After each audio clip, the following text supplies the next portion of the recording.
નમસ્કાર. આજના આ નવા વિશ્લેષણમાં સ્વાગત છે. જો સામાન્ય રીતે જ્યારે નવરાત્રીની વાત આવે ને ત્યારે આપણું ધ્યાન મોટે ભાગે ગરબા, ઉત્સવ કે પૌરાણિક કથાઓ પર જ હોય છે, બરાબર ને? પણ આજે આપણે કંઈક અલગ જ અને ખૂબ જ રસપ્રદ વાત કરવાના છીએ. માં દુર્ગાના આ 9 સ્વરૂપો એ માત્ર કોઈ ઐતિહાસિક વાર્તાના પાત્રો નથી. ખરેખર તો આ આપણી પોતાની આંતરિક ઉત્ક્રાંતિ, આપણા આધ્યાત્મિક વિકાસ અને માનસિક મજબૂતી માટેનો એક આખો નકશો છે. આ એક એવી સફર છે જે સીધી રીતે આપણા રોજબરોજના સંઘર્ષો અને વિજય સાથે જોડાયેલી છે. અહીં એક બહુ જ સરસ અને ઊંડી વાત સમજવા જેવી છે.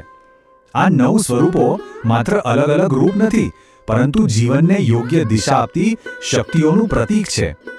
આ એક જ વિચાર આપણો આખો દ્રષ્ટિકોણ બદલી નાખે છે. સાચું કહું, આજના આ દોડધામવાળા યુગમાં જ્યાં માનસિક તણાવ અને અનિશ્ચિતતા સતત વધતી જાય છે, ત્યાં આ શક્તિઓને સમજવી એ બહુ જ જરૂરી બની જાય છે.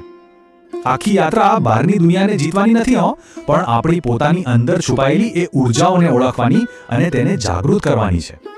તો આ આંતરિક સફરનો સૌથી પહેલો તબક્કો છે સ્થિરતા, તપ અને સાહસ.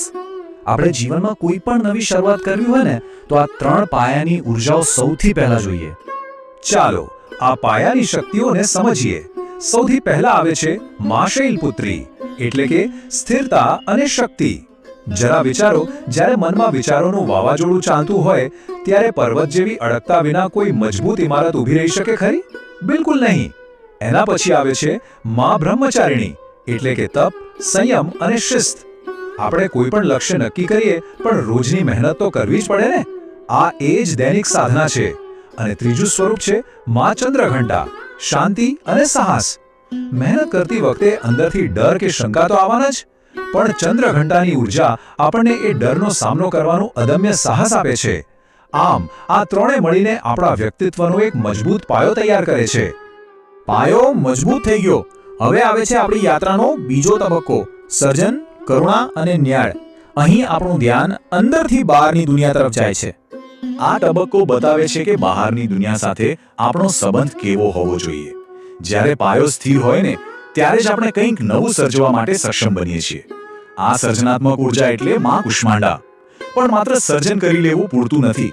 જો આપણા સર્જનમાં કોઈ લાગણી જ ન હોય તો એ વિનાશક પણ બની શકે છે. એટલે જ દરેક સર્જન પાછળ માતૃત્વ અને અખૂટ કરુણા હોવી જરૂરી છે, જે માં સ્કંદ માતા શીખવે છે. આપણે જે પણ બનાવીએ, ભલે તે નવો બિઝનેસ હોય કે સંબંધ હોય, તેમાં કરુણા તો હોવી જ જોઈએ.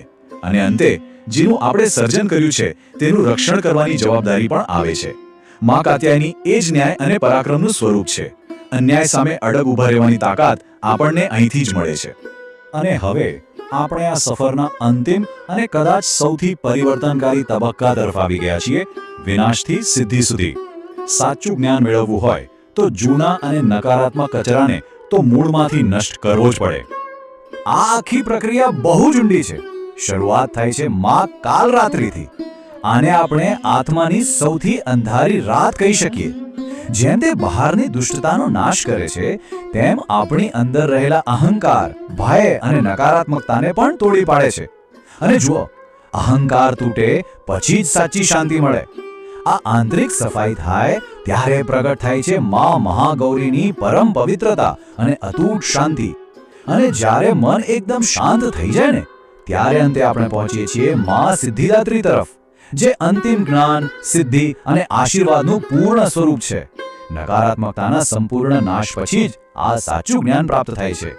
તો હવે અહીં એક બહુ જ મોટો પ્રશ્ન ઊભો થાય કે આ 9 સ્વરૂપો આપણને ખરેખર શીખવે છે શું? પૌરાણિક કથાઓથી થોડા આગળ વધીએ તો આધુનિક સમયમાં આપણા રોજિંદા જીવન માટે આ બધાનો શું અર્થ છે? ચાલો આ આદર્શોને આપણા પ્રેક્ટિકલ જીવન સાથે જોડીને જોઈએ. આનો સીધો અને વ્યવહારિક પાઠ છે જીવનમાં ઉર્જાનો સંચાર. ખાસ કરીને જ્યારે કઠિન સમય આવે ને ત્યારે આ દૈવી ગુણો આપણા જીવનમાં કેવો મોટો ચમત્કાર કરી શકે છે તે જાણવું સૌથી અગત્યનું છે.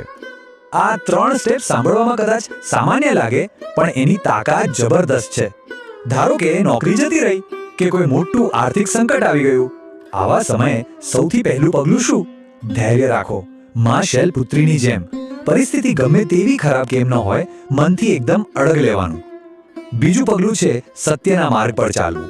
જ્યારે કાંઈ જ ન દેખાતું હોય ત્યારે શોર્ટકટ લેવાનું મન થાય ખરું ને? પણ ના, માં બ્રહ્મચારિણીનો સંયમ યાદ રાખીને સાચો રસ્તો ક્યારેય નથી છોડવાનો. અને ત્રીજું પગલું, આત્મવિશ્વાસ. બધું જ પૂરું થઈ ગયું હોય એવું લાગે ત્યારે માં કુષ્માંડાની જેમ પોતાની અંદરથી જ નવું સર્જન કરવાની તાકાત ઊભી કરવાની. વિશ્વાસ રાખજો, જો આ 3 વસ્તુ પકડી લીધી તો ગમે તેવી મોટી મુશ્કેલીમાંથી પણ ચોક્કસપણે બહાર આવી જ જવાશે અને સુખ શાંતિ મળશે જ. અને અંતે જય માતાધી. આ શબ્દો માત્ર કોઈ નારો નથી હો, આ એક આંતરિક અનુભૂતિ છે. આ જબરદસ્ત ઉર્જાઓ પ્રત્યેની ભક્તિ આપણા મનને અગાધ શાંતિ આપે છે. પણ આજે આપણે જે સમજ્યા ને એ પ્રમાણે આ માત્ર કોઈ મૂર્તિની પૂજા પૂરતું સીમિત નથી. આ 9 ઉર્જાઓને પોતાના જીવનના સંઘર્ષોમાં ઉતારવાની વાત છે.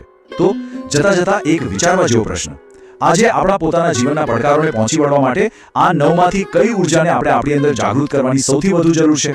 વિચારવા જેવી વાત છે ને. ફરી મળીશું આવા જ એક નવા વિશ્લેષણ સાથે.